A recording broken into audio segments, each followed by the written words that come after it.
성도 여러분, 평안히 잘 지내셨습니까?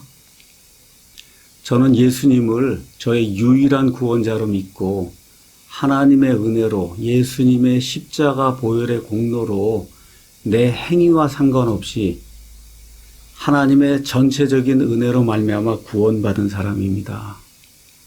어떤 사람이 왜 예수님을 믿느냐 그렇게 이야기하면 분명하게 이야기할 수가 있습니다. 이 세상이 끝이 아니다.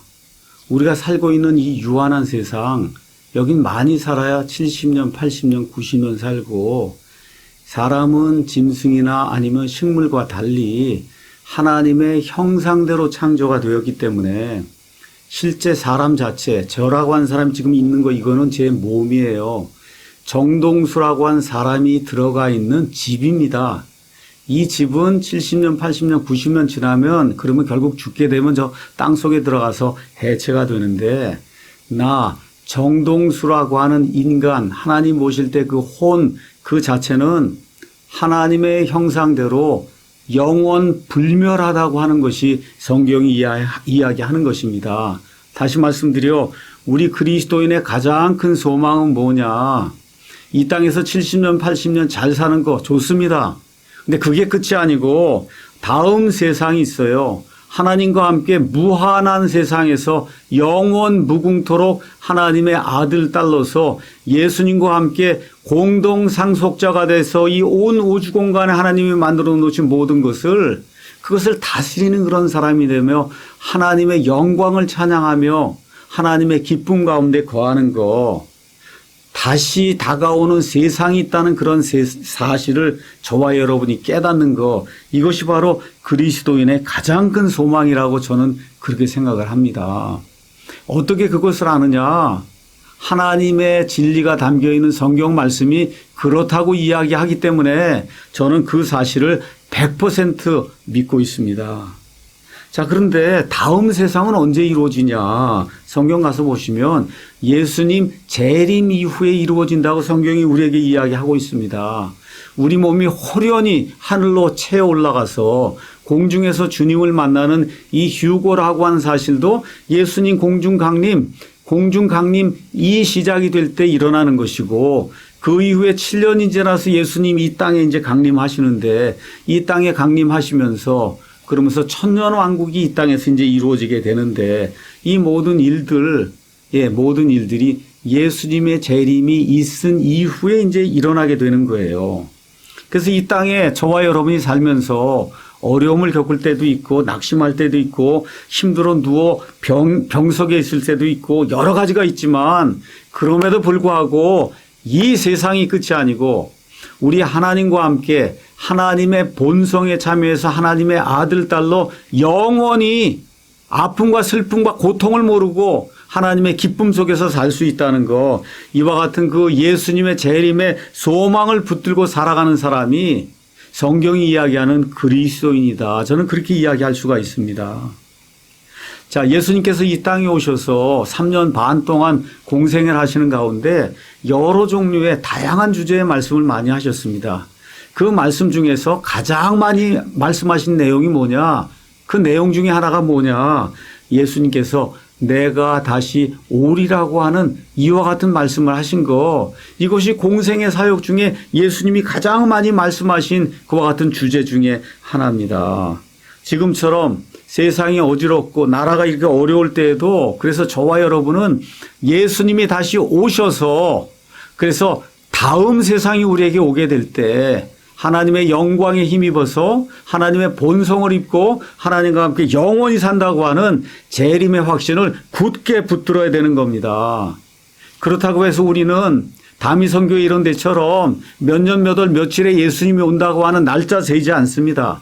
다만 세상에 돌아가는 이런 모든 일들을 성경에 나와 있는 예언의 말씀과 더불어 잘 살펴보면서 재림의 징조를 예의주시하고 있어요. 그래서 오늘은 이 예수님의 재림의 징조 가운데 가장 확실한 징조 중 하나인 동성애 이야기를 하면서 이미 한국교회에 널리 파급이 된 동성애 동정정서 이런 것을 통해 동성애뿐만 아니라 전체 국가가 지금 좌경화되고 있다는 이런 정서를 알리며 저를 비롯한 한국의 모든 목사들, 모든 성도들이 회개하고 하나님이 기뻐하시는 그런 길로 걸어야 되지 않겠는가? 이 말씀을 여러분에게 전달하려고 합니다. 예수님께서 또 성경을 가서 보시면 예수님이 다시 오신다는 것을 보여주는 여러 가지 징조가 있는데 오늘 저는 한 가지만 여러분에게 말씀을 드리면서 한국 교회 내에 지금 문제가 되고 있는 이 사실을 지적을 하려고 합니다. 가장 중요한 징조 중에 하나가 뭐냐 하면 호전적인 동성애 시대가 온다는 겁니다. 예수님의 임박한 재림의 가장 중요한 이유, 가장 큰 이유는 뭐냐? 마태복음 24장 36절에서 39절, 누가복음 17장 28절에서 29절에서 우리 예수님께서는 낳았고 사람의 아들이 다시 올 때에는 그때는 노아의 때와 비슷하고 그 다음에 롯의 때와 비슷하다고 우리 예수님께서 2000년 전에 우리에게 말씀을 해주셨어요. 노아 시대와 그 다음에 롯의 시대의 가장 큰 특징이 뭐냐? 동성애가 창궐한 겁니다. 그래서 소돔과 고모라 땅 같은 경우는 하늘로부터 유황 불이 내려서 동성애가 창궐했던 그 도시와 그 주변에 있던 모든 지역이 다 불살라져서 흔적도 남지 않는 그와 같은 일이 생겼다고 성경 창세기 19장이 우리에게 이야기하고 있고, 노아의 시대에도 마찬가지로 동성애와 같은 이런 성적인 왜곡이 극치에 다다르게 될 때 하나님께서 이를 차마 두고 보실 수가 없어서 온 세상에 홍수를 보내셔서 노아의 가족 8명을 제외하고 온 세상 사람들을 다 익사시키고 그 8명을 가지고 하나님께서 새롭게 세상을 창조하시는 그와 같은 내용이 창세기 6장에서 9장에 이제 기록이 되어 있습니다. 며칠 전에 제 아내와 함께 길을 걷다가 제가 갑자기 그런 이야기를 했습니다. 참 예수님의 이 예언의 말씀을 정말 보면 성경이 너무나 신기하다. 예수님께서 어떻게, 물론 하나님이시니까 뭐 아시고 이렇게 말씀하셨겠지만 우리 인간으로서는 도저히 생각해 볼 수 없는 그와 같은 예언의 말씀을 주신 거거든요. 여러분 한번 10년 전, 15년 전을 생각해 보시기 바랍니다. 동성애 동자도 꺼내지 못했잖아요.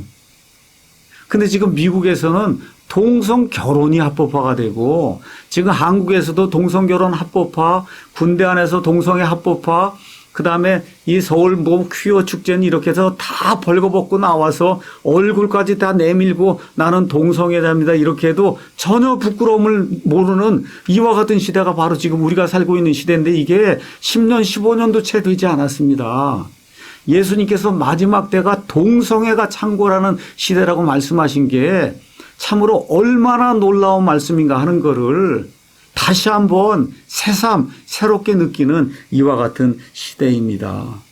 현 시대 동성애 메카는 어딘 줄 아십니까? 묘하게도 이스라엘입니다. 하나님의 선민이라고 자부하는 이스라엘 사람이 1948년 5월에 들어가서 하나님의 강권적인 개입에 의해 이스라엘이라는 국가를 만들었는데, 이스라엘에서 어느 면에서 가장 큰 도시 텔아비브라고 하는 이 상업 도시에서 매해 6월이 되면 전 세계 동성애자 30만 명이 모여서 동성애 퍼레이드를 벌이고 있어요. 지금도 퍼레이드를 벌이고 있어요. 우리나라에도 지금 군대 안에 동성애를 합법화하자고 하는 국가인권위원회 같은 이런 단체들의 이와 같은 그 시도가 있어서 계속해서 시민들이 지금 반대를 하고 있는 겁니다. 지금까지 제가 우리 사회 바깥에서 일어나고 있는 이와 같은 그 사회적인 문제로서의 동성애를 이야기했어요. 근데 제가 서두에 이야기한 것처럼 심지어 이제는 교회도 동성애에 대한 태도를 바꾸려고 하는 것이 아닌가 하는 그와 같은 의구심이 지금 들고 있습니다. 분당 우리 교회 부목사님인 정진현 목사가 설교 중에 동성애 대세는 이미 넘어갔다, 반대하는 게 꼰대다 등의 발언을 쏟아내서 논란이 일어나고 있습니다. 여기 정진현 목사는 2019년 6월 5일 수요 예배에서 한번 예민한 이야기를 언급해보고 싶다라고 말하면서 최근에 열린 서울 퀴어 축제를 언급하며 이와 같이 이제 설교를 했습니다. 정 목사는 설교에서 퀴어 축제에 대한 많은 자료를 내가 직접 찾아봤다. 몇 년 동안의 퀴어 축제를 하는 사람들에 대한 반응, 기독교계의 반응, 그 기독교를 바라보는 사람들과 젊은이들과 나이 드신 분들의 반응을 내가 직접 봤다라고 이야기하면서 내가 찾은 결론은 대세는 넘어갔다라는 이런 말을 하면서 충격적인 이야기를 했어요. 그러니까 대세가 넘어갔으면, 다시 말해 여론이 우위라고 하면 하나님의 말씀보다 그것이 더 중요하다는 발언으로 여겨질 수 있는 그와 같은 발언을 하게 된 겁니다. 근데 실질적으로 국민들의 여론조사를 해보면 퀴어 축제에 관한 한 서울 이 광화문에서 일어나는 이런 퀴어 축제, 대구, 인천 등에서 일어나는 퀴어 축제에 대한 국민들의 반응은 반대 의견이 더 높다는 겁니다. 그래서 실제 국민들의 여론조사를 통해서도 반대가 더 높은데도 불구하고 하나님의 말씀을 전해야 될 설교 시간에 목사라고 한 사람이 어느 면에서 거짓 통계를 인용해 갖고 명백하게 거짓말을 한 것으로 볼 수 있는 그런 소지가 있는 그와 같은 발언을 하게 된 겁니다. 정 목사는 심지어 언론과 이것을 이용하는 정치인들과 스스로 합리적이라고 말하는 많은 사람들의 목소리로 인해서 동성애자들을 비난하는 것은 소위 꼰대들의 이야기가 되어버렸다고 동성애에 반대하는 사람들을 꼰대라고 비꼬았습니다. 그리고는 또 한술 더 떠서 이것이 자기의 솔직한 심정이라고 분명하게 이야기를 했습니다. 그래서 여러분 잘 아시는 것처럼 이 설교 이후에 전화가 빗발치고 이렇게 해서 이찬수 목사님께서 2번이나 사과 성명을 내고 또 동성애 반대하는 그 사람들 그 단체에 찾아가서 그분들에게 잘못을 지인하고 다시는 그런 일이 일어나지 않도록 조치를 취하겠다고 하는 그런 말씀을 하셨습니다. 그러면서도 이찬수 목사님은 정 목사가 설교에서 정제된 표현을 사용하지 않아 반동성애 운동에 앞장선 분들에게 상처를 준 것, 또 교회 안팎의 교인들에게 혼란을 준 것 때문에 고통스러워하고 있다. 그분이 그 이야기는 이제 전했고, 그렇지만 또 이찬수 목사님 무엇라고 덧붙였냐. 비록 표현이 과격하고 다듬어지지는 않았지만 복음을 살아내는 것이 대안이라는 메시지를 그분이 전하고 싶어 했다. 그 젊은 목사님의 속 중심, 마음의 그 중심만은 꼭 받아주시면 감사하겠다. 그래서 이 말을 하게 된 그 정 목사 그 본인에게 큰 교훈으로 남을 수 있도록 제가 잘 지도하겠습니다. 라고 밝히면서 문제를 제기했던 사람들의 쓴 말을 뒤에 새기겠다고 이렇게 이제 말씀해 주셨어요.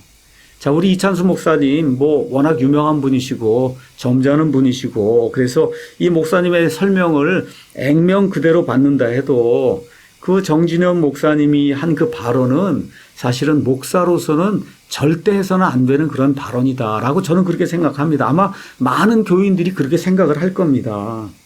세상이 다 동성애가 옳다고 찬성을 해도, 여론이 다 동성애가 옳다고 찬성을 해도 목사는 아니라고 말해야 되지 않겠냐. 더구나 그래서 이런 것들을 생각을 해보면서 저는 왜 분당 우리 교회라고 하는 정말 세상에 좋은 교회로 알려져 있는 그 교회의 부목사가 이런 발언을 하게 됐을까를 다시 한번 좀 생각을 해보게 됐습니다. 혹시 그 교회의 분위기가 그런 말을 이야기해도 용납이 되는 그런 분위기는 아닐까 하는 그런 추측을 하게 됐습니다. 여러분 아시는 것처럼 교회에 이제 담임 목사가 있고 이제 부목사가 있는데 부목사가 여럿이 있죠. 그렇잖아요. 부목사님이 설교를 하면서 담임 목사를 의식하지 않고 설교한다는 것은 하나님 앞에서 그렇게 말은 할 수 있어도 인간이기 때문에 누구라도 이 말을 했을 때 목사님이 어떻게 생각하실까 여기에 대해서 분명히 인식을 하면서 그리고 설교를 한다고 저는 그렇게 생각을 합니다. 그래서 여기까지 이제 생각이 미치고 나니까 그 다음 생각이 또 들었어요. 그것은 뭐냐 하면 혹시 이찬수 목사님에게 문제가 있는 것은 아닐까 이런 생각을 좀 해보고 있는 가운데 어떤 분이 제게 카톡을 통해서 정우민이라고 하는 29살 청년 전도사가 만든 이찬수 목사는 좌파인가라고 하는 약 30분 길이의 유튜브 동영상을 보내줬습니다. 그래서 제가 이게 무슨 얘기인가 하고 이렇게 들어가서 그 30분 동영상을 이렇게 유심히 살펴봤어요. 근데 그 동영상 안에는 제가 추측했던 것처럼 이찬수 목사님이 왼쪽으로 좀 편향된 것, 이것을 보여주는 듯한 그분의 과거의 발언들이 그 안에 들어있었습니다. 말 그대로 빼도 박도 할 수 없는 그와 같은 증거물로 그 안에 들어있었어요. 그러니까 아무 생각이 없이 편견이 없는 가운데 거기 나와 있는 그 동영상을 누구라도 이렇게 가서 보라고 얘기하면 누구라도 그 영상을 보면 이찬수 목사님은 왼쪽으로 기울어진 이와 같은 사상을 가진 분이구나 이렇게 생각할 수밖에 없는 그와 같은 내용이 그 안에 들어있었습니다. 몇 가지만 제가 간단하게 설명을 해드리겠습니다. 이찬수 목사님은 문재인 대통령과 마찬가지로 좌익, 빨갱이, 간첩인 신영복을 존경하고 그의 책을 좋아한다고 설교 시간에 말씀을 하셨어요. 그 다음에 또 가서 보니까 심하게 좌경화가 되어 있는 단체가 새물결 플러스라고 하는 이 책을 만들어내는 이와 같은 단체인데 분당 우리 교회 이찬수 목사님이 분당 우리 교회를 통해서 지난 2년 동안인가 매월 50만 원씩 거기에다 선교 헌금을 했다는 거예요. 근데 그 새물결 플러스는 뭐 하는 데냐? 우리 대한민국 헌법이 보장하고 있는 자유민주주의, 자유시장 경제 체제인 자본주의를 해체해야 한다고 강력하게 주장하는 그와 같은 좌파 단체였습니다. 그 다음에 세 번째는 친북 경향을 보이는 성서한국이라고 하는 그런 단체가 있고 거기 가서 보니까 5명인가 공동대표가 있는데 그 공동대표 중에 한 사람이 손봉호 장로입니다. 이찬수 목사님이 손봉호 장로와 이렇게 긴밀하게 교류하는 듯한 그와 같은 인상을 보여주면서 또 특별히 이 손봉호 장로하고 홍정길 목사 등은 지금까지 이런 발언을 볼 때 왼쪽으로 편향이 돼 있는 듯한 그런 발언을 많이 한 분들이에요. 이렇게 이제 하다 보니까 성서한국이 종북, 친북적인 발언들을 한다 이렇게 생각을 하고 여러 사람들이 이 단체는 주체사상을 신봉하고 교회를 무너뜨리고 하나님을 회방하는 종북 좌파 단체라고 하는 그런 발언을 했다가 결국 성서한국이 고발했지만 법원이 아무 문제가 없다고 무죄를 선언한 이와 같은 단체가 성서한국인데 이 성서한국에 있는 분들하고 긴밀한 이런 교제를 나누는 듯한 이와 같은 인상을 줬어요. 여러분 좀 이상하지 않습니까? 이게. 그 다음에 네 번째는 2017년 5월 7일 대통령 선거 이틀 전에 여기 이찬수 목사님이 그냥 평범한 교육 설교를 하다가 느닷없이 세월호 발언을 하면서 이 아이들을 누가 죽였느냐 뭐 이런 어떤 그런 발언을 하면서 이번에 투표를 잘해야 한다라고 이렇게 과격한 그러한 이 설교를 하는 그런 모습을 하시더라고요. 근데 누가 봐도 투표를 잘하라고 하는 것이 누구에게 투표를 하라고 하는 것인가? 누가 봐도 알 수 있는 듯한 그와 같은 발언, 설교 내용이 그 안에 이제 들어 있었습니다.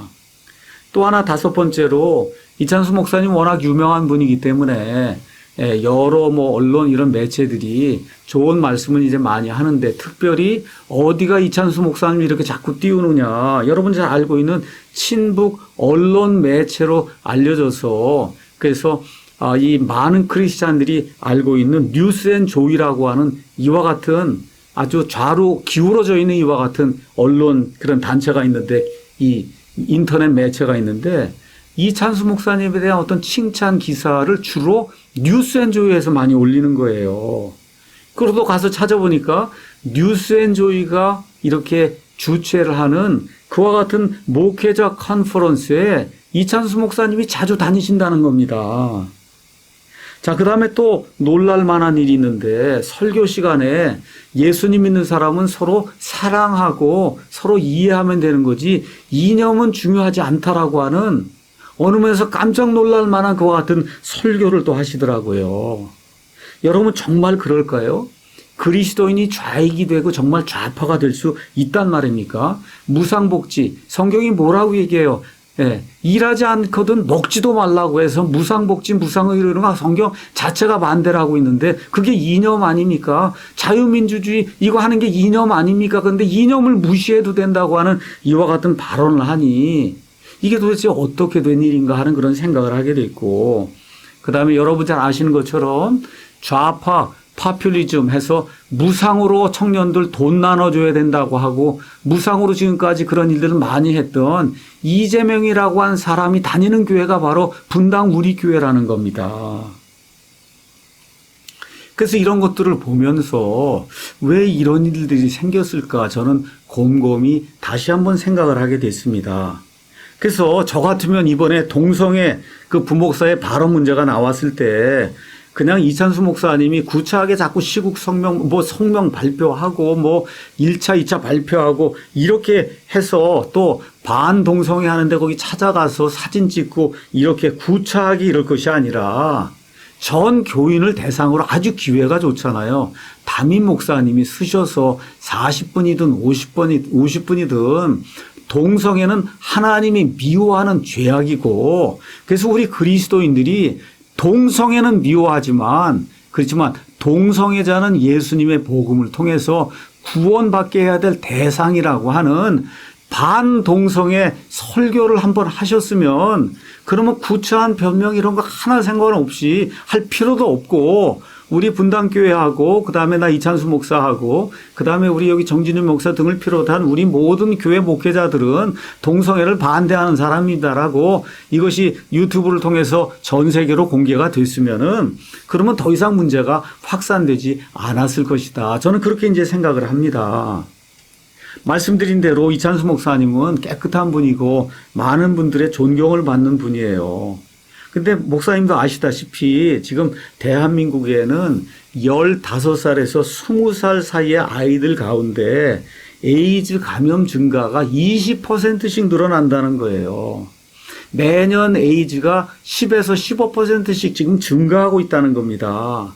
전 세계적으로는 에이즈 감염이 점점 줄고 있는데 한국 내에서만 이게 자꾸 지금 늘어나고 있는 거예요. 왜 이런 일이 생기냐? 저 박원순이라든지 이와 같은 사람들이 이런 에이즈를 일으키는 동성애를 자꾸 지지하고 퀴어 축제를 하도록 만들고 나와서 커밍아웃 하는 사람들을 언론이 좋은 것으로 포장을 해주고 자꾸 내놓다 보니까 이러다 보니까 동성애가 자꾸 확산이 되고 있는 거예요. 이러면서 무슨 구호까지 내거느냐. 학문 섹스, 동성애는 학문으로 하는 거 아닙니까? 이 학문 섹스는 인권이다라고 하는 이런 말까지 내밀면서 심지어 군대 내에서도 대다수가 혈기가 왕성한 그런 그 젊은이들인데 이 젊은이들에게 학문 섹스가 인권이라고 하는 이런 말을 써가면서까지 동성애를 확산시키려고 하는 이런 사람들이 지금 살고 있는 이 시대가 바로 지금 우리가 살고 있는 시대고 대한민국이 아니에요. 이렇기 때문에 명망이 있고 많은 사람들에게 존경을 받는 이찬수 목사님께서 이번에 이러한 그 무리를 일으키는 발언이 나왔을 때 아주 깨끗하게 딱 나오셔서 성경이 우리 하나님께서 동성애는 반대합니다. 죄악이라고 이야기합니다. 로마서 1장 말씀을 들고 그다음에 창세기 19장 말씀을 가지고 이 말씀을 잘 이야기해서 심지어 교회 안에 있는 동성애자들도 듣고 회개하고 하나님께 돌아올 수 있는 이와 같은 설교를 한번 해 주셨으면 얼마나 좋았겠는가. 목사로서 좀 그와 같은 아쉬움이 있습니다. 그다음에 신영복을 존경한다 그랬는데 또 이념 문제 이거 아무것도 아니라고 이렇게 이제 말씀도 하셨는데 이번에 호국 보훈의 달 아닙니까? 며칠 전이 6.25 아니었어요. 바로 이와 같은 시점에 모든 교인들 앞에서 한 4, 50분 애국 설교를 하시면서 공산주의, 사회주의는 하나님이 미워하시는 죄악된 체제라고 설교를 하셨으면 얼마나 좋았을까 하는 그런 생각을 하게 됩니다. 신영복을 내가 좋아한다, 무슨 책을 좋아한다 하는 게 그게 내가 잘 몰라서 그런 거지 실질적으로 내가 공산주의자를 좋아하는 게 아니다. 공개적으로 사과를 하고 그렇게 하고 이 공산주의는 유물론을 주장하는 것이고 하나님이 없다고 주장하는 것이고 종교는 아편이라고 주장하는 것이고 그래서 저 북한의 2,500만 동포들이 저렇게 어려움을 겪고 지금부터 69년 전에 6.25 남침을 통해서 수많은 사람들 한 1,000만 명의 이와 같은 이산 가족이 생겨나고 한 이런 아픔이 공산주의자들 때문에 생겨났고 지금 중국에 12억 명이나 되는 저 많은 사람들, 러시아에 있는 그 많은 사람들, 베네수엘라에 있는 사람들 다 사회주의, 공산주의 때문에 이렇게 인간으로서 누려야 될 이와 같은 자유와 행복을 누리지 못하기 때문에 하나님의 가치에 정반대가 되는 이 공산주의, 사회주의는 나도 반대하고 우리 분당, 우리 교회도 반대하고 모든 교회가 반대하고 그래서 하나님이 지켜주시는 자유민주주의, 자유시장경제체제를 옹호하는 것이 올바른 그리스도인과 교회가 나아가야 될 길이다. 이렇게 한 4, 50분 설교를 해 주셨으면 얼마나 좋았을까 하는 그와 같은 그 아쉬운 마음이 있습니다. 목사님도 잘 아시지 않습니까? 지금 문재인 정권이 헌법을 개정하려고 하고 있어요. 지난번 나온 그 개정 헌법 안을 가서 보시면 자유민주주의의 자유를 빼려고 하는 거, 그리고 국민 대신에 사람을 넣으려고 하는 거, 정부를 크게 만들려고 하는 거, 고려 연방제를 하려고 하는 거, 목사님도 아시지 않습니까? 우리 분당 우리 교회 모든 분들도 다 알고 있는 거 아닙니까? 그 나라가 다 이렇게 지금 망하려고 하는 이런 시점에 왜 이렇게 큰 교회에서 영향력을 가지고 있는 이런 목사님께서 이것은 하나님이 원하는 그런 가치가 아니다라고 한번 설교를 해 주시면 그 많은 교인들, 그 분당 우리 교회 교인들뿐만 아니라 인터넷을 타고 우리 한국말을 사용하는 모든 사람들에게 올바른 가치가 전달이 되고 우리 문재인 대통령도 회개하고 돌아설 수 있는 그런 계기가 좀 마련이 될 텐데 왜 이런 문제에 대해서는 이런 방구하지 않고 사랑만 해야 된다고 그렇게 이야기하는 것일까? 제가 좀 많은 아쉬움이 있었습니다. 목사님께서도 아시는 웨인 그루뎀이라는 분을 소개를 하겠습니다. 지금 현존하고 있는 미국의 신학자 중에 가장 유명한 분, 조직신학도 쓰셔서 아마 목사님도 웨인 그루뎀의 조직신학책을 가지고 계시고 아마 그것으로 공부했을 수도 있어요. 이 웨인 그루뎀이 Politics According to the Bible, 그래서 지금 우리말로 그냥 번역하면 성경과 정치라고 하는 그와 같은 말로 번역이 될 수 있는데 이게 자그마치 620쪽입니다. 이 책에서 장로교 최고의 신학자라고 할 수 있는 웨인 그루뎀이 우리에게 무엇라고 이야기하느냐. 성경 전체를 내가 가서 살펴봤을 때, 조직신학을 가지고 성경을 살펴봤을 때 특별한 일이 없는 한 정부의 권력자는 하나님이 임명해 주시는 거기 때문에 우리가 그 권력에 순종해야 된다. 근데 이게 100%는 아니라는 거예요. 웨인 그루뎀이 뭐라고 이야기하냐. 성경 전체를 살펴봐라. 사람이나 정부에 순종하는 것이 하나님께 불순종하는 것이 될 때에는 그 사람이나 정부에 순종하지 않는 것이 하나님의 사람이 해야 할 그와 같은 일이라고 그루뎀이 명백하게 성경의 예를 들면서 우리에게 이야기해 주고 있습니다. 목사님께서 아시다시피 지금부터 3,500년 전에 이집트 땅에서 고생하던 히브리 사람들이 있었어요. 파라오가 남자아이가 태어나면 다 죽이라고 이야기할 때 히브리 산파들이 파라오의 명령에 순종하지 않고 히브리 남자아이들 태어난 아이들 다 살려줬습니다. 이렇게 되었을 때 하나님께서 히브리 산파들에게 복을 주셨다. 세상 권력에 순종하지 않았는데 복을 줬다는 거예요. 왜 그러냐? 하나님의 뜻에 순종하지 않는 세상 권력에는 순종하지 않는 것이 맞기 때문에 하나님께서 복을 주셨다고 그렇게 이야기하고 있는 겁니다. 다니엘이 느부갓네살에게 그와 같은 일을 했습니다.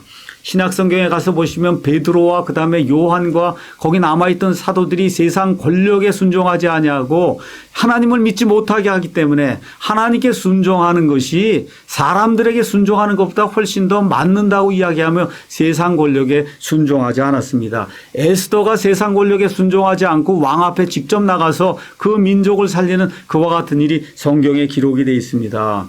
여러분 아시는 것처럼 마르틴 루터와 그 다음에 요한 켈빈이 세상 권력에 순종하지 않고 프로테스트를 해서 저와 여러분이 지금 믿고 있는 장로교, 이 프로테스탄트 교단들을, 교회들을 만들어서 하나님을 기쁘게 하는 그런 일을 하게 된 겁니다. 미국의 독립전쟁, 그 당시 영국이 미국을 다스렸지만 식민지 체제하에서 사람들을 괴롭게 하기 때문에 미국의 기독교인들이 항거하고 일어나서 미국의 독립 정신을 고양을 시키고 그래서 결국 미국 독립하게 만들어서 세계 최고의 국가가 되고 하나님의 축복을 받는 그런 국가로 만들어 주신 것입니다. 우리나라에도 일제 식민지 35년을 거치면서 3.1운동이 있었어요. 그 3.1운동을 주도적으로 했던 데가 기독교인들 아닙니까? 이 기독교인들이 그때 할 때는 나라를 구하기 위해서 심지어 불교도들하고도 같이 힘을 합쳤습니다. 천도교인들하고도 같이 힘을 합쳤어요. 그 이유는 뭐냐? 나라가 있어야 믿음 생활도 할 수 있기 때문입니다. 나라가 있어야 믿음 생활을 할 수 있다.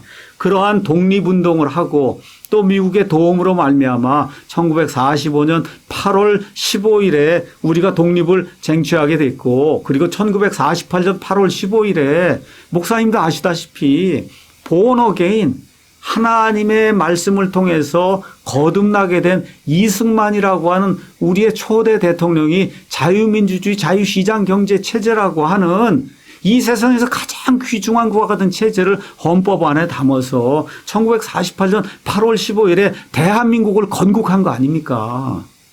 대한민국은 1948년 8월 15일에 건국이 된 거 목사님도 믿지 않으십니까? 그런데 이런 나라가 지금 자유를 다 빼앗기고 독재 전체주의 국가로 지금 빠져서 경제가 다 망하고 있고 안보가 다 무너져 내리고 국방이 다 무너져 내리고 외교적으로 전 세계 수치거리가 되고 어떻게 하든지 북한 김정은이만 먹여 살리고 하는 이런 일 하면서 국민의 자유를 빼앗으려고 하는 이런 일들을 지금 국가에서 하고 있는데 어떻게 우리 교회가 이런 방법 말 한마디 하지 않고 그냥 있을 수 있는 겁니까? 국가가 위기에 처했을 때 목사와 성도들이 한 목소리를 내서 그래서 특별히 지금 사회주의 공산주의로 가려고 할 때는 사회주의 공산주의는 하나님이 원하시는 그와 같은 가치 체계가 아니라고 이렇게 많은 영향력을 가지고 계신 우리 이찬수 목사님 같은 분이 나오셔서 한 번 정도는 설교를 해 주셔야 되는 것이 아닌가. 저는 그와 같은 좀 아쉬움이 있었습니다. 그 정우민 목사님의 이찬수 목사는 좌파인가라는 그 동영상을 보고 저나 또 몇 분 같이 있는 분들이 좀 우려를 하게 됐어요. 요즘 항상 악마의 편집을 하는 사람들이 많아요.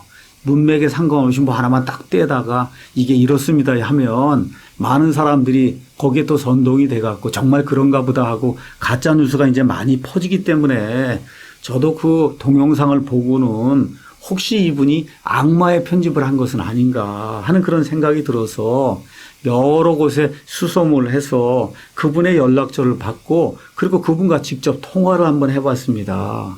그래서 단도직입적으로 제가 물었어요. 여기 전도사님이 혹시 악마의 편집을 해서 이찬수 목사님이나 아니면 분당 우리 교회의 명예를 실추시킨 것은 아니냐.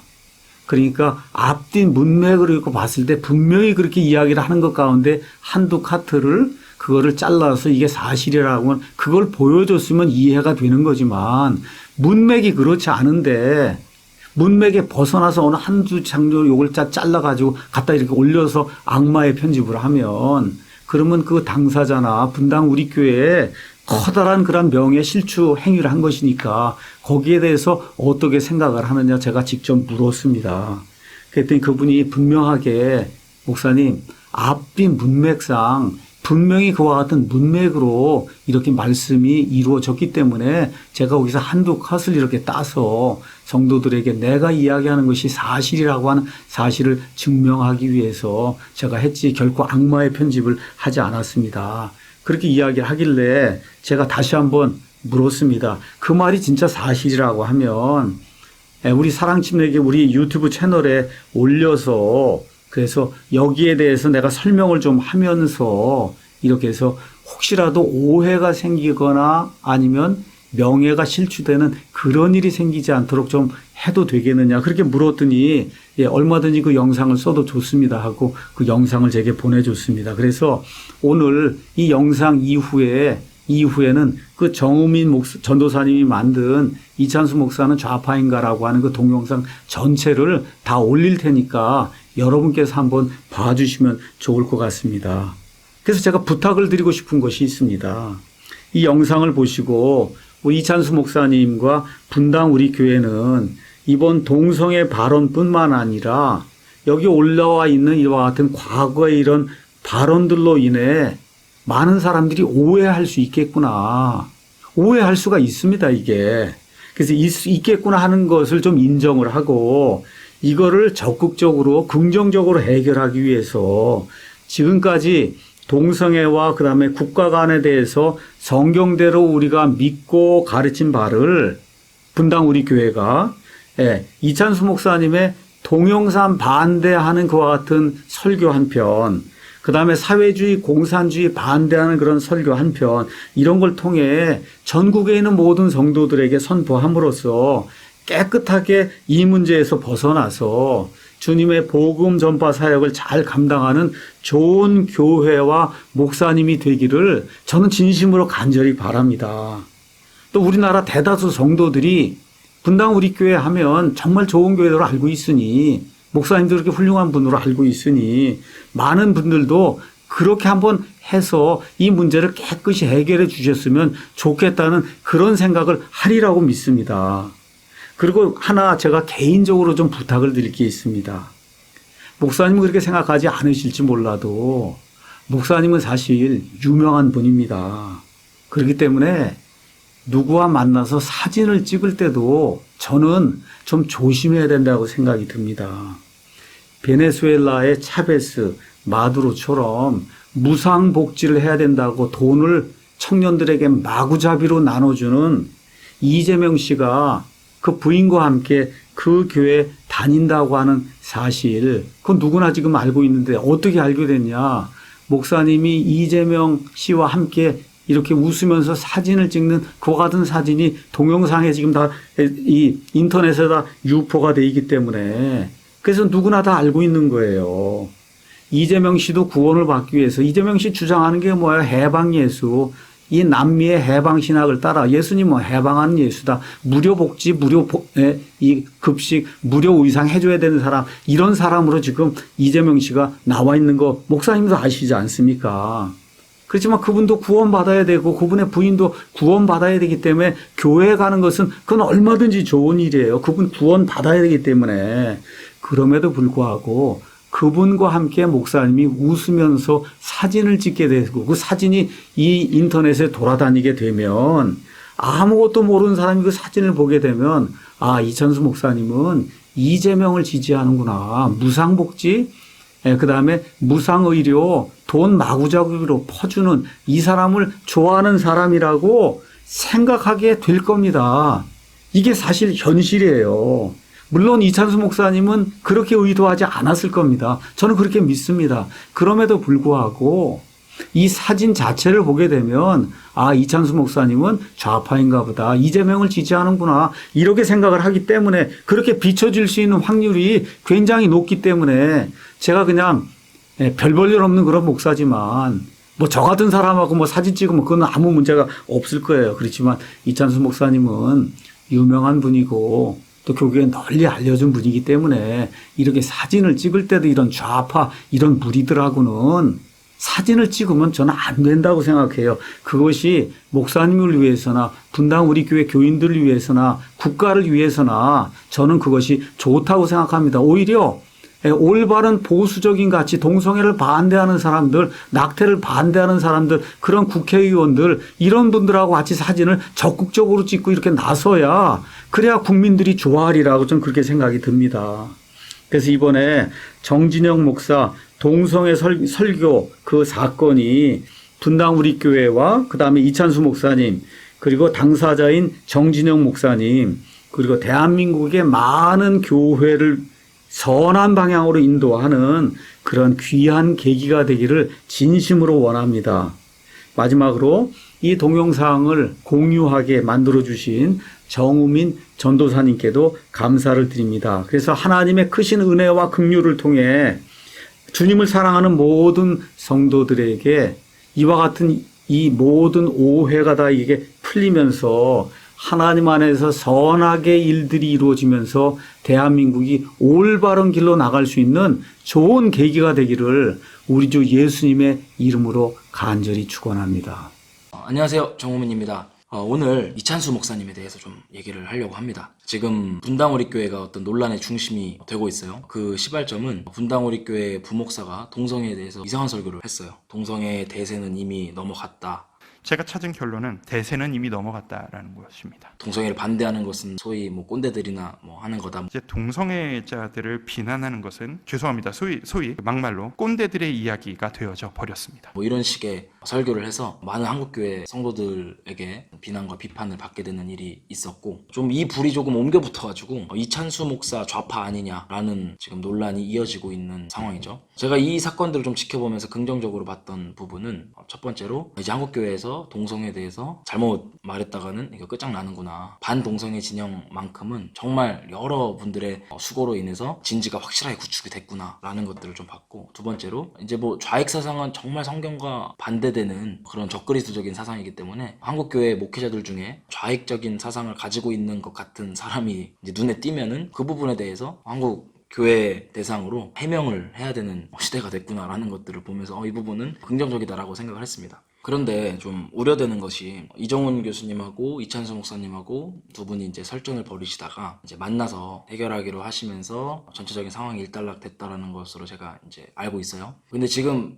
이 사건이 심하게 작용화돼 있었던 한국 교회가 갱신되고 회복되는 데 있어서 정말 중요한 포인트라고 생각을 하기 때문에 이 문제는 반드시 이찬수 목사님이 자신의 정체성, 사상, 신념에 대해서 한국 교회를 대상으로 분명하게 이야기함으로써 문제가 해결돼야 된다고 봐요. 근데 단순히 이정훈 교수님과의 어떤 만남을 분당우리교회의 위기를 타개하기 위한 회피책으로 사용하게 될까봐 그 부분이 우려가 돼서 제가 이 영상을 찍게 되는 겁니다. 이찬수 목사님이 이전까지 걸어가셨던 발자취들을 좀 제가 정리를 해봤어요. 그래서 왜 많은 사람들이 이찬수 목사님이 좌파가 아닌가라고 의문을 갖는지에 대해 제가 좀 설명을 드리겠습니다. 먼저 2016년 3월 8일 기사인데, 이찬수 목사 오물만 파지 말고 생각의 지경을 넓혀라. 뉴스엔조이 기사예요. 그러니까 일단 많은 사람들이 기본적으로 의문을 갖는 게, 아니 왜 뉴스엔조이가 이찬수 목사님에 대해서 호의적인 기사들을 계속 써주냐, 이 부분이 일단 가장 큰 의문이에요. 근데 여기서 목사님께서 이제 얘기하시기를 이런 얘기를 하세요.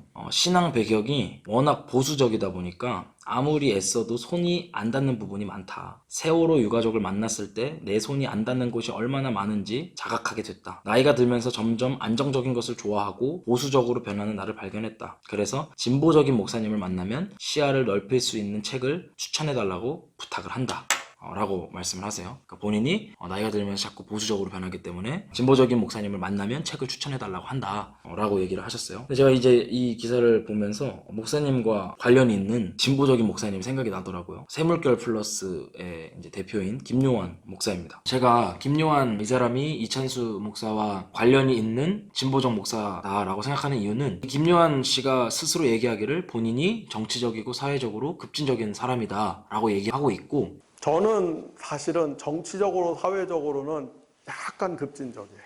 약간. 네. 나는 내가 집이 없어갖고요. 사실은 그냥 혁명이 한번 일어났으면 좋겠어요. 그냥 전 국민이 다 똑같이 집 한 채씩 이렇게 다. 그런 사람이 있으면 한 표 줄 것 같아요. 그냥 약간 급진적이에요. 네.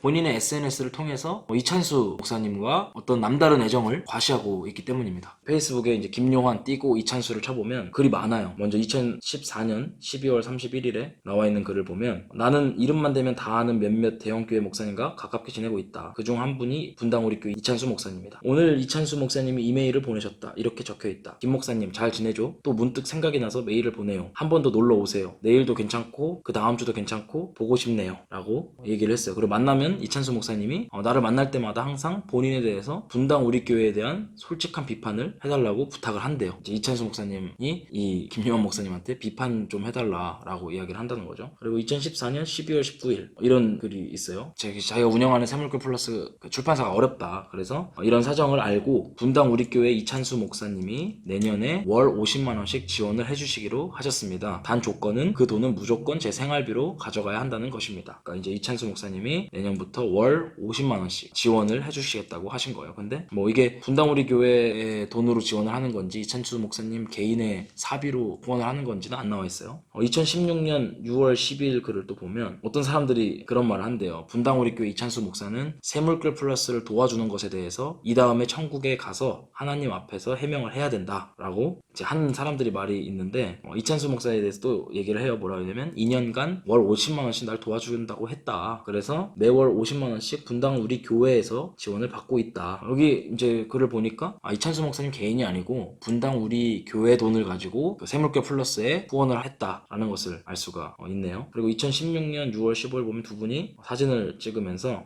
일전에 수고한다면서 직원들 함께 식사할 수 있게 식비라도 보내주고 싶다 하셔서 그러지 말고 직접 와서 전해주세요 라고 했더니 진짜 오셨다 라고 얘기해요. 그래서 제가 한턱 쏠 거다 이렇게 얘기를 하고 2017년 11월 2일에도 또 만났다 이런저런 얘기를 해요. 그러면 이제 잘 보세요. 이찬수 목사님이 분당 우리 교회에 헌금 50만 원으로 새물결 플러스에 후원을 하는데 그럼 새물결 플러스가 어떤 단체인지를 보면 되잖아요. 그 유튜브에 들어가 보면 새물결 아카데미가 있어요. 거기에 보면 한국교회 핫이슈라는 제목으로 1강의 제목이 뭐냐면 자본주의에 맞서야 교회가 산다 라는 강의가 1강에 나와 있습니다. 또 새물결 플러스 홈페이지에 들어가면 뉴스엔조이에서 이 1강에 대한 내용들을 정리를 해놨어요. 그 내용이 이렇습니다. 제목은 박득훈 목사 깨끗한 부자 되라는 말은 사기, 기독교인 자본주의 벗어나기 위해 저항해야 한다. 첫 줄 보니까 박득훈 목사가 한국교회를 향해 자본주의에서 벗어나는 훈련을 해야 한다고 강조했다. 그리고 박 목사는 7월 4일 새물결 아카데미 김요한 대표 가로치고 해서 자본주의에 맞서야 교회가 산다라는 주제로 강의를 했다. 내용들을 이제 내려다보면 기독교인 왜 자본주의에 대항해야 하나? 교회 자본주의 해체하자. 청년 3만원, 고등학생 5만원, 필요하면 현금 주는 교회. 박득훈 목사는 참가자들에게 교회가 영적인 나눔을 하는 데만 그치지 말고 교회 안에서 자본주의를 해체하는 시도를 하라고 당부했다. 박 목사는 교회는 소그룹 교제로 친밀한 만남, 내적 치유에만 머물러서는 안 되고 거기에 속으면 안 된다. 그건 자본주의 사회를 정당화하는 수단이 될 수 있다.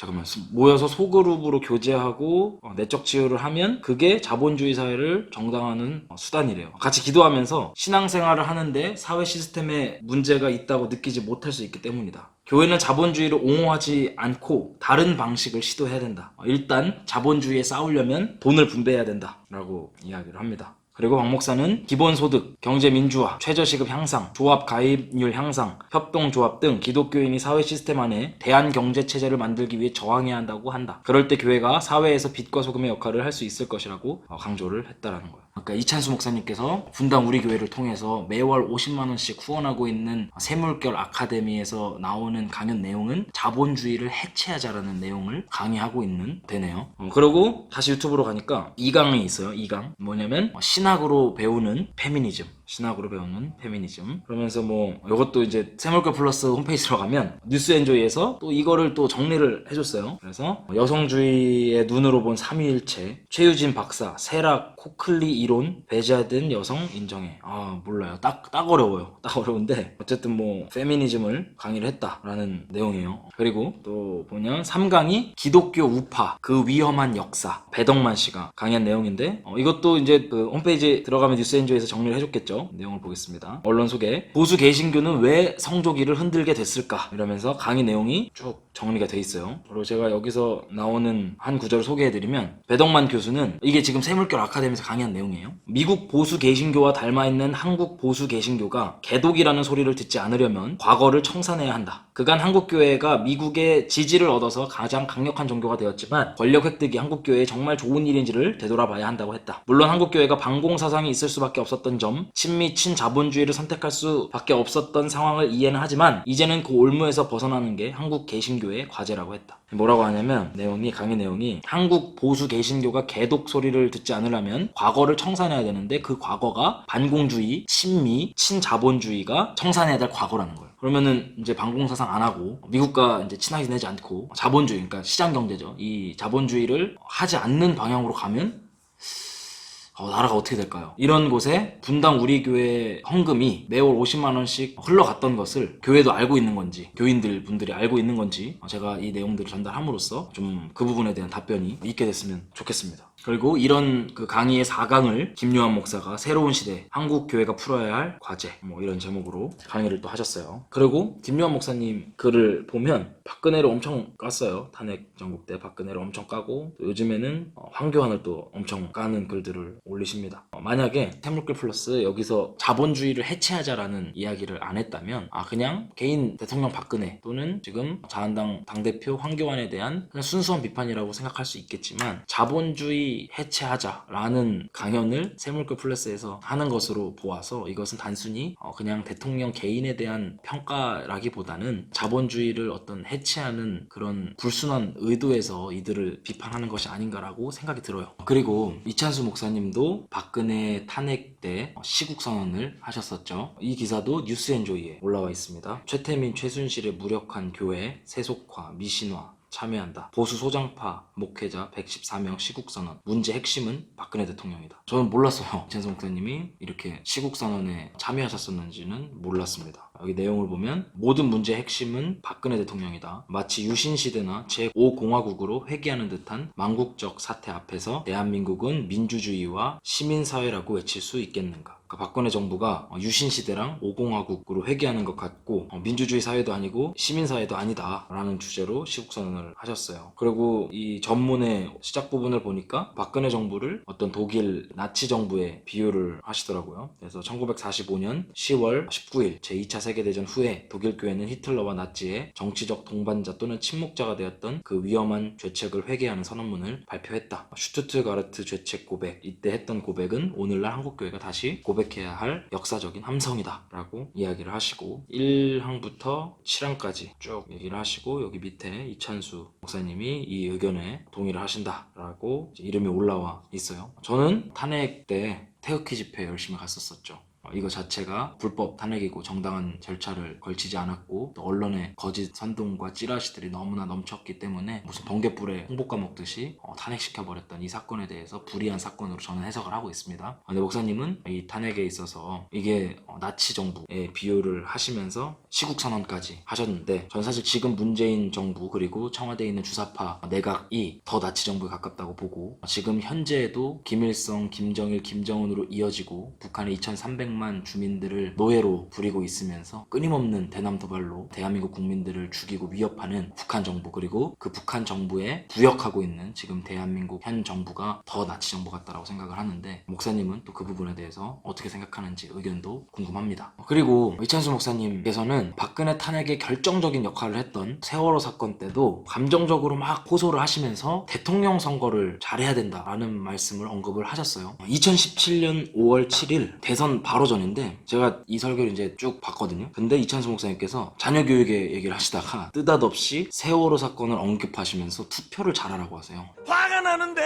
욕이 자꾸 나오는데 어른들이 들을까라 그래서 욕도 못하고 여러분 대통령 선거 눈 부릅뜨고 하셔야 돼요. 누가 이 미비한 시스템을 갖추어 줘서 다시는 이 어린애들이 배 안에서 그리고 2017년 5월 8일에 뉴스앤조이에서 관련 기사를 작성해서 보도를 쫙 합니다. 당시 좌익 정치인들 그리고 JTBC를 비롯한 좌익 언론들이 이 세월호 사건에 대해서 엄청나게 거짓 과장 선동을 했던 것을 기억하고 있고 이 세월호 사건을 통해서 가장 이득을 본 사람은 바로 문재인입니다. 문재인이 이런 글을 아이들한테 썼었죠. 얘들아 너희들이 촛불광장의 별빛이었다. 너희들의 혼이 1000만 촛불이 되었다. 미안하다. 고맙다. 문재인이 이 세월호 사건에 대해서 고맙다. 200여 명의 고등학생 아이들이 정말 차디찬 바다에 인생의 꽃을 피워보지도 못하고 죽은 사건에 대해서 고맙다고 문재인 대통령이 이야기를 하고 있어요. 그리고 2017년 5월 9일 문재인이가 대통령으로 당선되는 일이 일어납니다. 박근혜 탄핵 시국선언을 시작으로 해서 2017년 5월 7일 바로 대선 이틀 전에 세월호 사건을 언급하면서 투표를 잘하라고 하는 이 일 그리고 문재인 대통령 대통령 당선까지 이찬수 목사님은 이념과는 전혀 상관없이 그냥 순수한 복음적인 의도에서 이거를 하셨다고 하시는 건데, 객관적으로 제가 볼 때는 어떤 불순한 의도가 이씨 움직인 것처럼 보입니다. 6월 2일 설교 악한 영향력을 경계하라, 여기에서 목사님이 A까지 이념이 뭐가 중요하냐, 서로 사랑하고 하나 되는 게 중요하다 이렇게 말씀하셨는데, 우리는 진정한 보수예요. 진정한 진보예요. 절대로 바꾸어서는 안 되는 거는 목숨 걸고 지켜나가면서 그 사소하고 쓰잘데없는 거, 이까지 이념이 뭐예요? 정말 지켜야 되는 거, 서로 사랑하는 거, 서로 용서하는 거, 서로 하나 되는 거. 접근 방식이 좀 다르고 생각이 좀 다르다 할지라도. 오늘 제가 이제 쭉 얘기할 내용들에서 보면 목사님은 지금까지 좌익 이념 편향적인 활동들과 발자취들을 걸어오셨습니다. 그리고 이제 이번에 논란이 됐던 부분은 이찬수 목사님 설교에서 신용복 교수님 존경합니다 라는 표현을 했던 거예요. 관련 해명을 한다고 하신 것 같긴 한데, 이찬수 목사님 그 설교 내용들을 보면 이런 겁니다. 여러분, 나무 한 그루가 각성해서 봄을 기다린다고 봄은 오지 않아요. 이런 차원에서 저는 성공회대 신용복 교수님을 참 이런 면에서 존경하는데요. 저는 이분이 쓴 책이 참 좋습니다. 이분이 쓴 책 중 제목 중에 하나가 더불어 숲.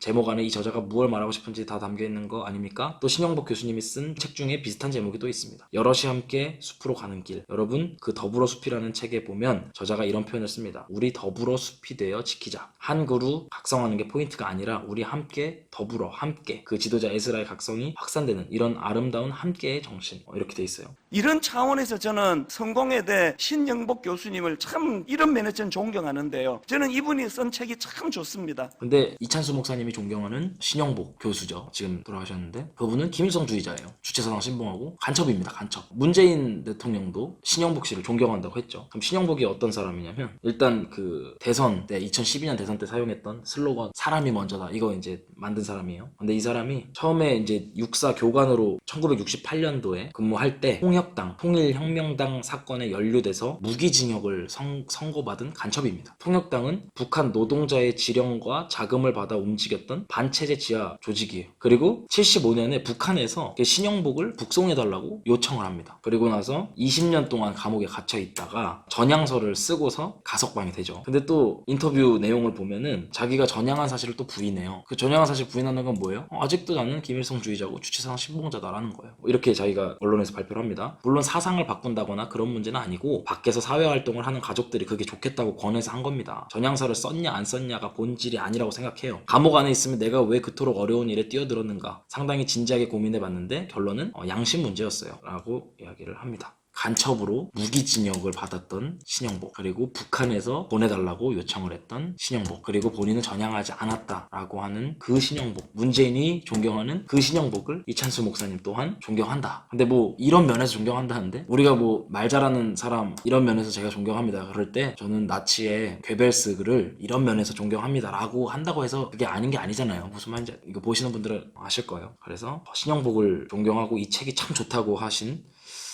그 부분이 의심이 됩니다. 그리고 이번에 또 하루살이는 걸러내고 낙타는 삼키고 라는 또 설교에서 그 손봉호 장로님의 얘기를 또 인용을 하시더라고요. 손봉호 주변으로 밀려난 기독교에서 한국교회가 초기부터 예수님이 낙타에 비유했던 정의와 긍휼의 힘을 기울였다면 그때 누렸던 도덕적 권위를 계속 유지할 수 있을 것이고 하루살이 같은 동성애와의 싸움도 쉽게 이길 수 있을 것이다 라는 손봉호 씨가 했던 그 글을 인용하면서 또 얘기를 하셨어요. 그런데 손봉호 씨가 누구시냐? 글을 한번 볼게요. 이 기사를 같이 볼게요. 교계연, 교회개혁 실천연대죠. 교계연의 자문위원장이 손봉호예요. 그리고 기윤실, 기독교윤리 실천, 거기는 공동대표인데 일단 대표가 뉴스엔조이 대표가 거기 공동대표 중 방인성 씨가 한 명이고 거기에 고문으로 손봉호 씨가 또 있습니다. 기윤실의 고문으로. 그리고 성서한국의 공동대표로 손봉호 씨가 있어요. 근데 이 단체들이 어떤 성명서를 2012년 3.1절에 했냐 이런 얘기를 합니다. 이들 단체는 천안함 연평도 사건 이후 북한의 위협에 대응한 키 리졸브 훈련 중단을 주장하는 한편 무조건 무작정 무차별적 대북 지원을 주장했다. 성명서에 이렇게 써있어요. 남북 간의 대화의 문은 닫힌 지 오래고 벼랑 끝까지 가 있는 북핵 문제는 언제 풀릴지 요원하다. 서해 충돌의 단초가 된 키 리졸브 한미 합동 훈련이 봄철로 예정되어 있어 작년 연평도 표격 사태와 같은 불행한 참화가 있을까 심히 염려된다.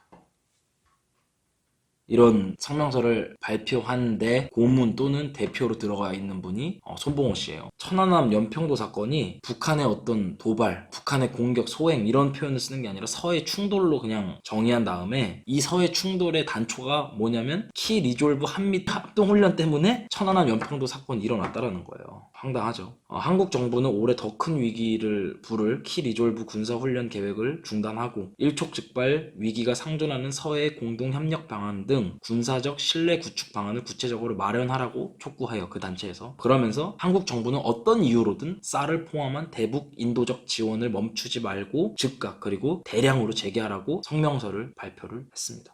여기에 북한의 주장을 답습하고 있는 이런 성명서를 쓴 곳의 고문이자 대표가 손봉호예요. 그리고 성서한국은 이미 재판 기록에 이렇게 나와 있어요. 이것은 그냥 교계 안에서 찌라시처럼 도는 얘기가 아니라 재판 결과 그 재판문에 기록된 법원 판결에 성서한국을 이렇게 판결하고 있어요. 피해자들이 교회 내에 주체사상을 신봉하면서 교회를 박살내고 무너뜨리고 하나님을 회방하는 것이 목적인 종북좌파이다 라는 이 주장에 대해서 피고인 및 변호인이 원심 및 당심에 이르러 제출한 증거들에 의해 인정되는 성서한국의 구성원, 예하 단체의 그동안 활동 내역을 종합해 보면 피고인의 위와 같은 표현이 뭐예요? 아까 얘기했던 주체사상 신봉하고 교회 무너뜨리고 하나님 회방하는 종북좌파다 라는 이 표현이 허위 사실에 해당한다고 단정하기는 어렵다라고 이야기를 하고 있어요. 법원 판결이. 그리고 다음 장을 보면은 증거들에 의하면 성서한국이나 그 구성원들, 개인인 피해자들 또는 그들이 가입한 단체는 해당 종교계나 정치, 사회의 다방면에서 일정한 이념적 스펙트럼 하에 일정한 지위와 영향력을 가지고 활발한 활동을 하고 있고 그러한 활동 과정에서 다양한 사회적, 정치적, 이념적 문제에 대해서도 자신들의 가치관이나 의견을 직접적으로 표명하였던 점 등의 사정을 인정할 수 있는 바 이와 같은 피해자들의 지위와 적극적 활동 내용을 고려하면 피고인이 위와 같은 표현을 사용한 것 이것은 합리적인 근거가 있을 뿐만 아니라 상당한 범위 내에서 피해자들에 대한 비판과 평가 내지 사실의 적시를 허용할 필요가 있고 이는 해당 종교계나 그 구성원 전체의 관심과 이익에 관한 내용으로 볼 수 있다라고 법원에서 판결을 내린 단체가 바로 성서한국이에요. 그럼 법원에서조차 이 사람들은 주체사상을 신봉하고 교회를 무너뜨리고 종북좌파다라고 하는 얘기가 허위사실은 아니라는 거예요. 자료에 의하면. 그리고 이 부분에 대해서 합리적인 근거가 있다라는 거예요. 그러니까 그냥 제가 미친 소리 하는 게 아니라 법원에서 판결하기를 성서한국은 종북단체고 주체사상 신봉하는데 합리적인 근거가 있다라는 거예요. 그리고 상당한 범위 내에서 비판과 평가 내지는 사실의 적시를 허용할 필요가 있고 이것이 기독교, 종교계나 그 구성원 전체의 관심과 이익에 관련이 된 부분이다라고 판결을 하고 있습니다. 제가 이제 의문이 되는 건 이런 거예요. 지금 본인이 좌파가 아니다라고 해명을 하는 설교에서 굳이 또 이 손봉호 장로라고 하는 성서한국의 대표를 끌어들여서 글을 쓰고 설교를 하신 게 진짜 몰라서 그런 건지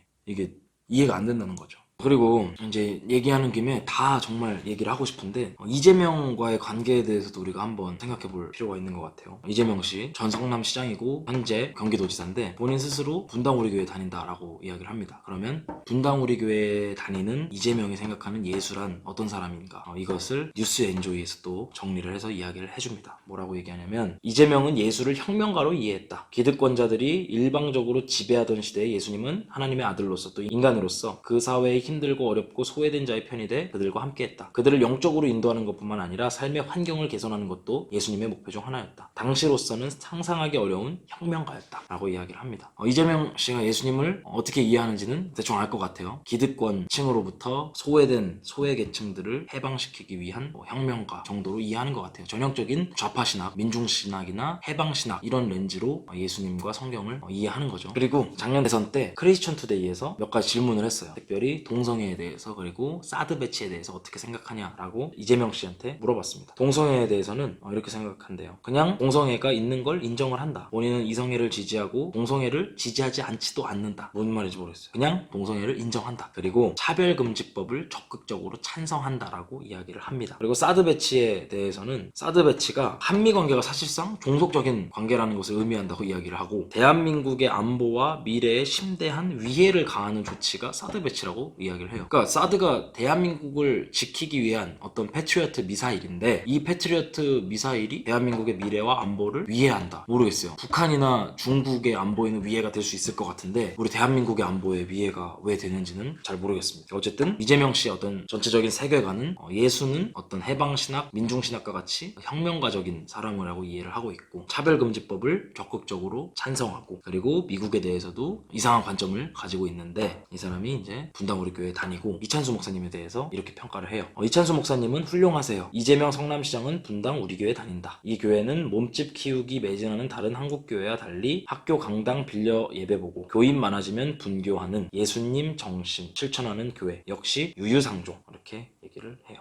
모르겠어요. 분당 우리 교회에서 신앙적인 교육을 제대로 시키지 못했기 때문에 민중신학, 해방신학 이러한 신학으로 성경을 이해하는 건지 그리고 분당 우리 교회에서 신앙교육을 제대로 시키지 않아서 차별금지법을 적극적으로 찬성하고 있는 건지 잘 모르겠어요. 그리고 이찬수 목사님께서 정말 복음적인 날서 있는 이야기들 하셨다면 이재명 이런 반기독교적인 사람이 이찬수 목사님을 훌륭하다고 할 수 있을까? 뭐 이런 생각도 해봐요. 그러니까 이 전체적인 내용을 가지고 이 부분도 좀 생각해 볼 거리가 되지 않나라고 생각이 듭니다. 우리 마지막으로 좀 하나 더 보면 목사님이 이제 자주 가시는 뉴스앤제이가 소개하는 컨퍼런스가 있더라고요. 목회자 멘토링 컨퍼런스라고. 근데 여기 이제 나오는 분들의 면면을 보면 이찬수 목사님 계시고 김혜권 씨랑 같이 강사 리스트업에 올라가 있어요. 근데 이게 사실 기독교 집회들 많이 보시면 알겠지만 성향이 다른 사람들을 부르는 집회는 없거든요. 예를 들어서 뭐 이정훈 교수님을 강사로 세우는데 거기에 김혜권을 부른다 이런 일은 없죠. 김영국 뭐 이런 사람 부른다 이런 일은 없죠. 근데 김혜권 교수죠. 김혜경 교수, 기찬수 목사님 같이 쓰게 되는데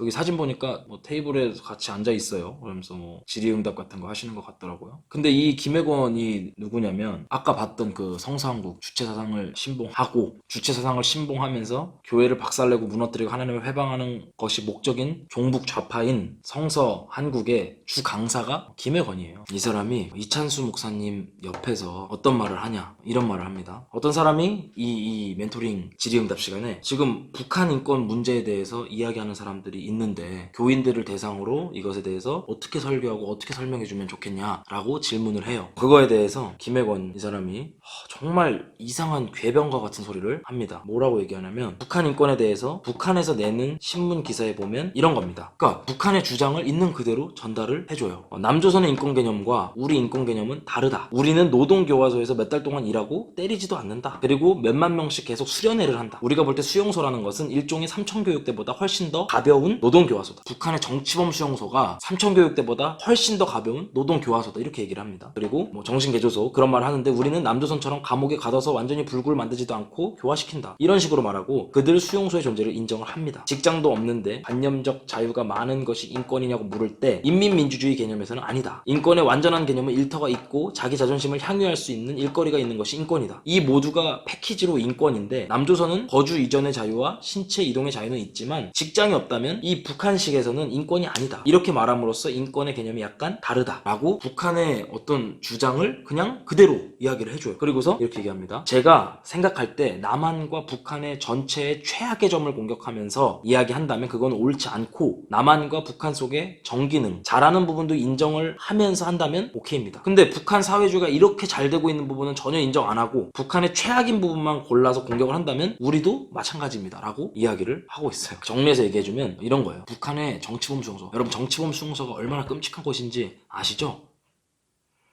그 정치범 수용소가 그냥 삼천교육대보다 훨씬 가볍고 노동교화소 같은 거라고 북한 신문에서 이야기를 하고 있다. 대한민국의 인권 개념에서는 뭐 거주, 이동 이런 자유는 있지만 실업률과 같이 직업이 없는 사람 이런 사람들이 북한이 봤을 때는 인권이 없는 거다. 이렇게 주장을 하면서 북한은 뭐 거주하고 이동하는 자유는 없어도 모든 사람한테 직업이 할당되기 때문에 또 인권이 있는 거다. 그러니까 이 둘의 인권을 비교해서 보지 마라 라고 이야기를 하는 거예요. 그리고 북한 사회주의가 이렇게 잘 되고 있는데 이런 부분은 인정 안 하고 북한이 잘못하고 있는 그 인권 부분만 공격을 하면 우리도 그렇게 따지면 잘못하는 거 많다. 이렇게 아주 전형적인 양비론을 전개를 하고 있습니다. 아니 어떻게 북한에서 예수님 믿으면 3대를 정치범 수용소로 보내고 또 죽이는 일들을 자행하는 정부에서 일어난 일과 실업률 때문에 직장 못 구하는 사람들하고 인권을 어떻게 비교합니까?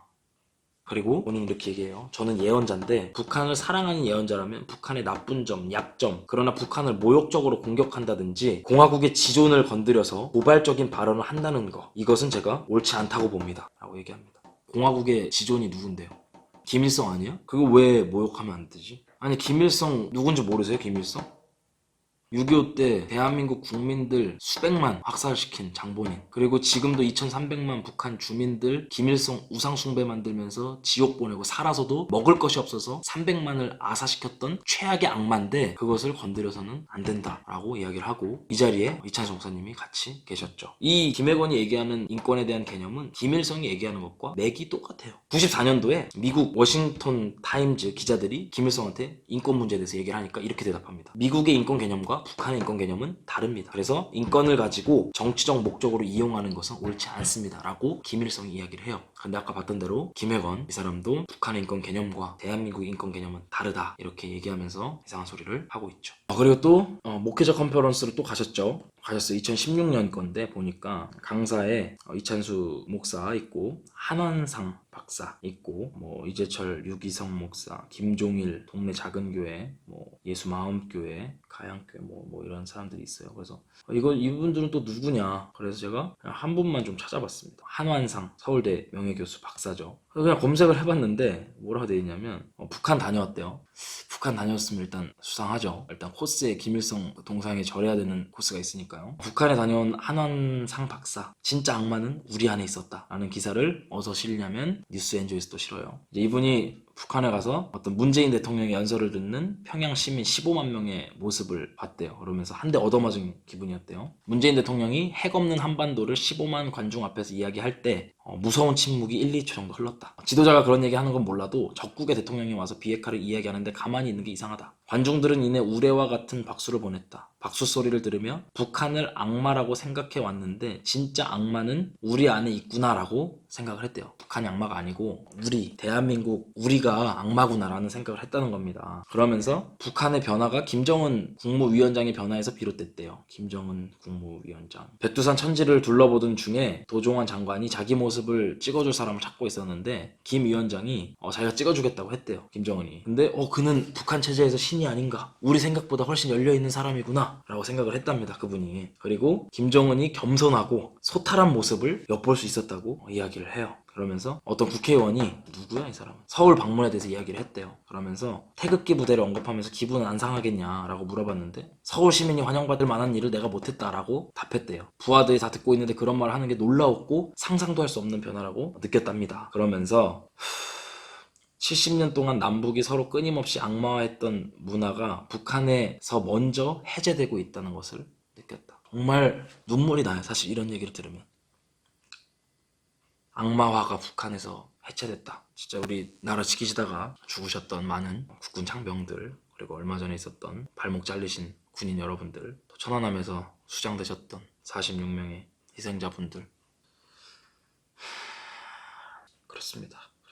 이렇게 위에서 제시하는 이러한 내용들 때문에 한국교회 많은 성도분들이 이찬수 목사가 비성경적이고 적그리스도적인 좌익 세상을 추종하는 것이 아니냐라고 합리적으로 의심하고 있는 상황입니다. 그렇기 때문에 목사님께서 만약에 이 내용들을 모르고 그냥 함께 하셨던 거라면 세물교 플러스가 자본주의를 해체하는 단체인지 모르고 50만 원씩 후원을 했습니다. 또 김혜건, 또 한완상 같은 분들이 어떤 사상을 가진 분들인지는 모르고 함께 강단에 올랐습니다라고 발표를 해주시던지, 아니면 그냥 이런 생각들이 옳다고 생각했기 때문에 함께 했습니다 라고 얘기를 해주던지, 그래야 많은 성도들이 목사님의 이 얘기를 듣고 판단을 할 수 있을 거라고 보고 있습니다. 이게 단순히 그냥 이번에 이찬수 목사님 통해서 어그로 끌려는 이런 목적은 아니고, 이전부터, 정말 오래전부터 저희 이제 동지들이 재판장 함께 왔다 갔다 하면서 기독교 안에 있는 주사파들, 기독교 안에 있는 종북 세력들에 대해서 치열하게 싸워왔던 사람 중에 한 명입니다. 그렇기 때문에 이 부분에 대해서 제가 가지고 있었던 의구심들을 정리해서 말씀을 드린 것이고, 이것이 교회를 깨는 게 아니고 전체적으로 봤을 때 한국교회가 옳은 방향으로 가고 또 한국교회가 회복되는데 사용될 수 있겠다 싶어서 영상을 찍는 것이니까, 제가 전한 이 내용을 판단하실 때 제가 어떤 사람이냐 이거 보지 마시고 제가 말한 내용, 제가 전달한 메시지를 봐주시고, 그리고 이찬수 목사님 목사님에 대해서도 여러분들이 판단을 하실 때 이찬수 목사님의 어떤 이미지 이런 것들을 보시기보다는 이분이 해왔던 행적들을 보시고 판단을 하시기를 부탁을 드리겠습니다. 갈라디아서 1장 8절 보면 바울이 이렇게 얘기합니다. 우리가 혹은 하늘로부터 온 천사라도 우리가 너희에게 전한 복음 외에 다른 복음을 전하면 저주를 받을 것이다 라고 이야기를 합니다. 이것이 만약 이찬수 목사님이 어떤 정체를 숨긴 채 지금까지 이러한 활동을 알면서도 해온 것이라면 이것은 하나님이 얘기하는 복음이 아니라 어떤 좌익적이고 적그리스도적인 신념들을 가지고 있는 거기 때문에 이거는 어떤 목사가 아니라 천사라고 할지라도 저주를 받을 일이라고 성경은 이야기를 하고 있습니다. 그렇기 때문에 여러분들이 사람의 어떠함들을 보지 마시고 그분이 해왔던 행적과 전했던 메시지 이걸 가지고 분별을 하셔서 판단하셨으면 좋겠습니다.